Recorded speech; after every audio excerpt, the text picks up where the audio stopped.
යාළුවනේ අද මම ඔයාලට කියලා දෙන්න යන්නේ ඔයාගේ බජට් එකට choice එකට ගැලපෙන්න ගෙදරදිම පීට්සා එකක් හදාගන්නේ කොහොමද කියලා.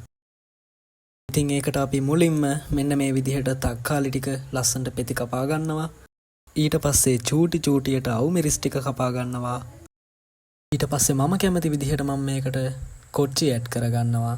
ඒ වගේම ඔයාලට මේකට කැමති දෙයක් ඇඩ් කරගන්න පුළුවන්. ඔයා කැමති විදිහකට කැමති දෙයක් දාන්න පුළුවන්. සාමාන්‍යයෙන් මොසරෙල්ලා චීස් තමයි මේකට ගන්න උනාට මම කැමති ස්විස් චීස් වලට. ඒ හින්දා මම ස්විස් චීස් ගත්තේ. ඒක ග්‍රේට් කරගන්නවා. ඊට පස්සේ අපි ඉලාස්ටි කරගත්ත තැටි අරගෙන ඒකට ඔලිව් ඔයිල් පොඩ්ඩක් ගාලා ඒක මේ විදිහට හදා ගන්නවා තැටි උඩ. ඔලිව් ඔයිල් පොඩ්ඩක් දා ගන්නවා ඊට උඩින්. ඊට පස්සේ පීට්සා සෝස් ගන්න පුළුවන්. මම නම් මේකට ගත්තේ මම කැමති සෝස් එකක්.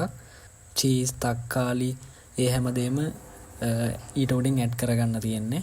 ඔයා කපා ගත්ත ඒවා ලස්සනට ලූණු තක්කාලි හැමදේම. ඔයාට මේකට සොසේජස් චිකන් ඕන දෙයක් ඇඩ් කරගන්න පුළුවන්. ඒ වුණාට මම කැමති බේකන් වලට. මම ඒ නිසා මේකට බේකන් තමයි ඇඩ් කරගන්නේ.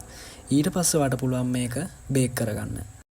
ගානට බේක් වුණාට පස්සේ ඔයාට තියෙන්නේ මේක රස බලන්න. මේක රස ගැන කියනවා නම් කියලා වැඩක් නෑ. චීස් තක්කාලි බේකන් කොච්චි එකතු වුණාම මාරම රසක් එන්නේ. කියලා වැඩක් නෑ. ඔයත් හදලා බලන්න. good luck.